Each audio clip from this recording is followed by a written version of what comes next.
Inter bank में dollar तारीख की बुलंद तरीन सतह पर पहुंच गया। इंटर बैंक में डॉलर 2 रुपए 87 पैसे महंगा होकर 189 रुपए पर ट्रेड हो रहा है। 8 मार्च से अब तक इंटर बैंक में डॉलर 11 रुपए 26 पैसे महंगा हुआ। रवा माली साल में अब तक डॉलर 31 रुपए 26 पैसे महंगा हो चुका है। इसी पर बात करेंगे। Head of business desk Haris Zameer हमारे साथ मौजूद हैं। हारिस, बताइएगा, रुपए की गिरावट का सिलसिला कैसे थमेगा?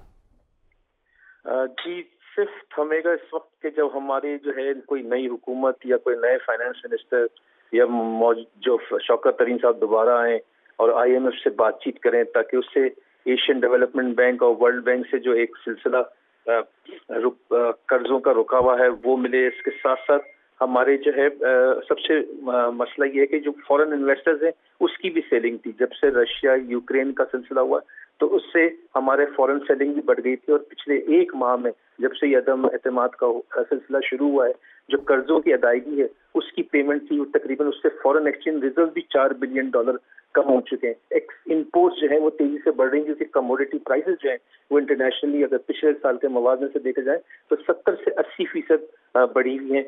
तो उससे हमारे जो रिजर्व्स हैं और प्लस जो अदायगी है उसका प्रेशर ज़्यादा है, और मुसलसल जो है वो डॉलर की जो है उड़ान जारी है।